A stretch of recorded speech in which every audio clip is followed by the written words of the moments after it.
Começamos mais um Correspondente Médico. Participe sempre, adoramos a sua participação. Vai lá no Twitter e deixa a sua questão, sua dúvida. Use a hashtag Correspondente Médico. E já estamos com ele aqui, doutor Fernando Gomes. Mais um dia, hein, doutor?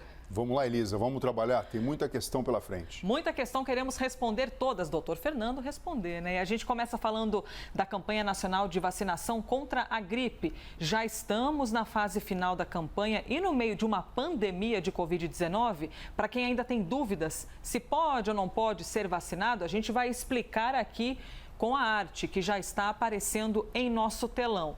Pessoas com suspeita de Covid ou infectadas devem aguardar até 4 semanas para se vacinar contra a gripe. Por quê, doutor Fernando Gomes? Na verdade, a gente sabe que você pode ter uma coexistência de problemas e o próprio sistema imunológico ele fica, na verdade, sobrecarregado em termos de função. Então, é mais salutar você aguardar a resolução do quadro, no caso do coronavírus, para depois, então, passar para a vacinação contra a própria gripe. Temos aqui a segunda informação que aparece em nosso telão. Se você tomou a vacina contra a Covid, tem de esperar 2 semanas para tomar a vacina da gripe. Esse intervalo é de segurança, doutor? Por que não pode misturar uma com a outra? Na verdade, a vacina é nova para o próprio coronavírus, assim como o próprio micro-organismo. Então, por uma questão de segurança e até para se entender efeitos colaterais e benefícios, se pede e se faz essa recomendação.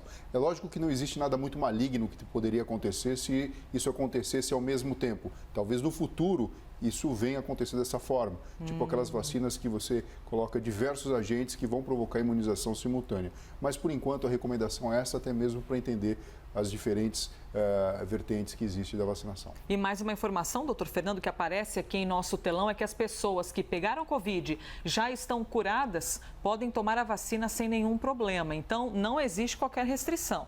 Imediatamente, porque, na verdade, um problema não imuniza contra o outro. Então, a gente tem que ficar atento e, se você já está com a Covid curada e resolvida, faça então a vacinação para contra a gripe.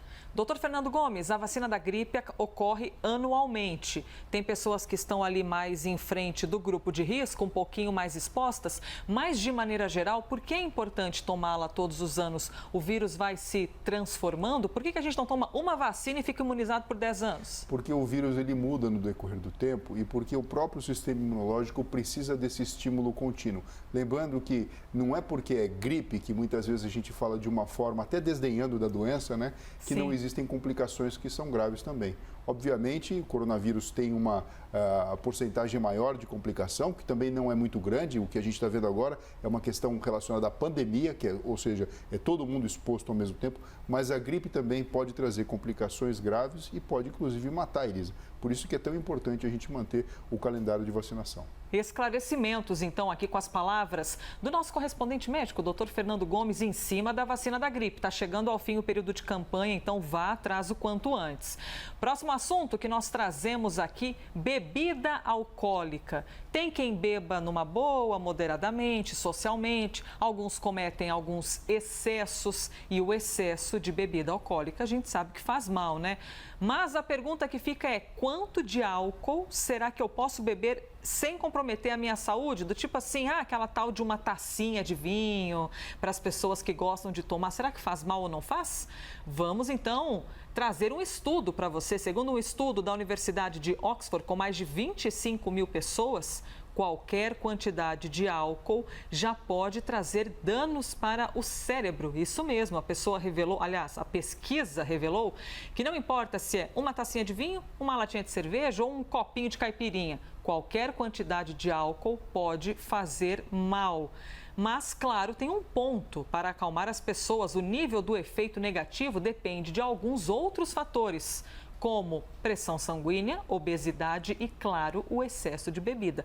Doutor Fernando Gomes, quem começou ouvindo as minhas palavras e não ouviu até o fim, já deve ter pensado: como assim? Então significa que beber socialmente não pode?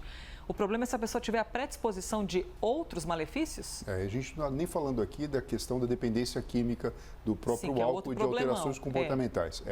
O álcool nada mais é do que, quando entra na corrente sanguínea, um açúcar. E ele também atua no sistema nervoso central, principalmente interferindo no mecanismo de funcionamento de um neurotransmissor chamado GABA, ácido gama-aminobutírico, inibindo inibições. E, portanto, ele provoca alterações. E a gente sabe que, se associado com fatores de risco, como, por exemplo, hipertensão arterial, obesidade e exageros, e aqui a gente fala de um consumo muito elevado, você pode trazer problemas que são realmente definitivos. Existe, por exemplo, para quem é um bebedor crônico, a questão da demência alcoólica. Mas numa quantidade menor, também pode trazer malefícios. E a gente cita aqui como a perda de memória, a própria demência sendo aí um caminho que pode, na verdade, convidar o órgão a evoluir para um processo degenerativo, bloqueio de funções importantes mentais e prejuízo do sistema nervoso e outras funções cognitivas, como linguagem, praxias, memória e outras habilidades mentais. Então, aqui, Elisa, a mensagem que fica é a importância de sempre se andar no caminho do meio. A gente não está aqui com um discurso puritano, mas existem dados científicos que são importantes de serem levados em consideração. A mesma coisa quando a gente fala do tabagismo. Então, a ciência já mostrou, já sabe os malefícios e é importante que todo mundo esteja ciente. Interessante que o senhor citou a questão do alcoolismo, né? Que nós não estamos nem entrando aqui no mérito de falar de alcoolismo, que é uma doença que destrói famílias e causa um problema danado. A gente está aqui ainda no campo das pessoas que não chegaram a essa doença, a esse problema, mas que podem sofrer outros efeitos. Doutor, o senhor citou aqui a perda de memória. A gente está falando de um problema que a pessoa pode vir a ter ou a pessoa que bebe de repente esquece tudo? Qual dos dois a gente está falando? A gente tem a questão da intoxicação alcoólica, o indivíduo ter ficado bêbado. Enfim, ele não vai se lembrar, isso porque existe uma interferência no processo da fixação de dados que acontece naturalmente no cérebro das pessoas. Mas quando a gente fala perda de memória, a gente fala num declínio cognitivo, numa redução da capacidade de gerenciar até o próprio meio ambiente com alteração da memória de curto prazo e também da memória de longo prazo. É lógico que tudo isso não é aquela relação direta, né? Bebeu uma taça de vinho, sim, o cérebro, na verdade, derreteu. Não é isso, como se muitas vezes se fala para o adolescente, para que ele não se enverede por esse caminho. Mas existe indício científico de que o caminho é esse, ou seja, é danoso para o tecido cerebral. Temos de nos cuidar, em beber moderadamente, como o doutor Fernando falou, ficar ali no meio termo, né? No meio do caminho, nem lá nem cá, para a gente poder ter bastante saúde. Agora a gente vai falar de um problema que, segundo a Fiocruz, a Fundação Oswaldo Cruz, atinge 1 em cada 4 mães de recém-nascidos aqui no nosso país. Depressão pós-parto. Você sabe o que é? Sabe como identificar? Aliás, você conhece alguém que teve, ou de repente você mesma teve a depressão pós-parto? Doutor Fernando Gomes, para algumas pessoas que nunca conviveram com alguém que tem a depressão pós-parto, eu imagino que seja até difícil compreender. Peraí, se a mulher está vivendo esse momento da maternidade, que dizem que é aquela loucura, aqueles sentimentos maravilhosos, como pode um neném nascer e essa mãe não estar feliz? Mas tem explicação para isso, né? Existe explicação biológica para isso e os sintomas, muitas vezes, eles são monótonos. Ele mostra tristeza, no caso a mãe mostra tristeza, alteração do próprio sono e apetite, desinteresse sexual, não quer cuidar do bebê e até obsessão, que poderia ser o caminho contrário, para cuidar do bebê. O que acontece, Elisa? Existe uma queda de níveis hormonais, como, por exemplo, estrógeno e progesterona, isso subitamente muda quando o bebê nasce. Também existe a correlação com a própria ocitocina, que é um hormônio muito importante, que faz com que exista a contração uterina e a injeção do leite e que também acaba modulando o humor em termos de funcionamento cerebral. Alterações nesses sistemas podem explicar essa alteração. E junto com isso tem um tempero pior ainda, é aquilo que você falou. A sociedade cobra, é natural. Sim. Fala, nossa, você tem tudo para estar feliz. Porque, veja, você já é uma mulher e você utilizou todo o seu aparelho reprodutor, todo o esplendor do seu organismo, trazendo uma nova vida aqui para a face da Terra. Então, é natural que você se sinta plena, feliz e alegre. E, de repente, esse contrassenso faz com que a mulher não consiga lidar com essa situação e, muitas vezes, tente camuflar. E aí mora o problema, porque se você não diagnostica precocemente, você pode trazer complicações graves para a saúde mental da mãe, para a própria estrutura familiar e para o bebê.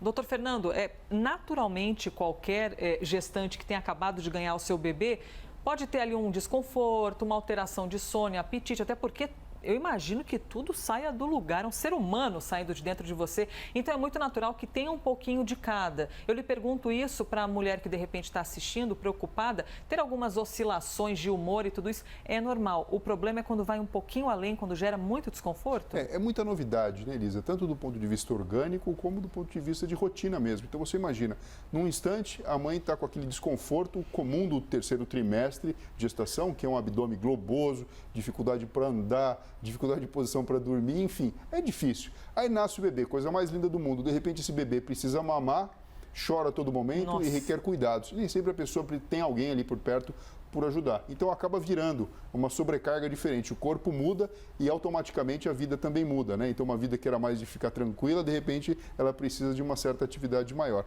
Então é natural que algum desses desconfortos venham a acontecer. Às vezes um medo, uma insegurança, alteração até do próprio ato sexual, enfim. Algumas mudanças são naturais que possam acontecer. Né? Agora, quando passa aquela barreira da normalidade e o dia a dia fica muito comprometido, e existe essa sensação interna de pouca energia, de realmente desinteresse por aquela situação ou até mesmo de desespero, a gente está perto de um diagnóstico que precisa ser feito, precisa ser reconhecido e precisa ser feito. E principalmente entender que isso também não é uma frescura ou, na verdade, uma imperfeição Sim. da mulher. Existe um desajuste neuroquímico que precisa ser tratado. Doutor Fernando, agora mais uma pergunta em cima desse assunto, porque a gente fala muito da mulher, tudo bem, a mulher que está conduzindo aquele novo ser, mas tem o papel aí do marido, né, o parceiro dessa mulher.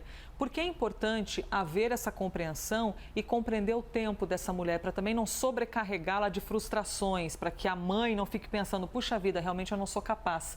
Acho que eu não era capaz de ser mãe e olha aqui, agora eu estou com um filho, preciso cuidar. Essa parceria é importante, né? Ela é importante, por isso que quadros como esse aqui que a gente faz de levar informação para toda a população é muito importante.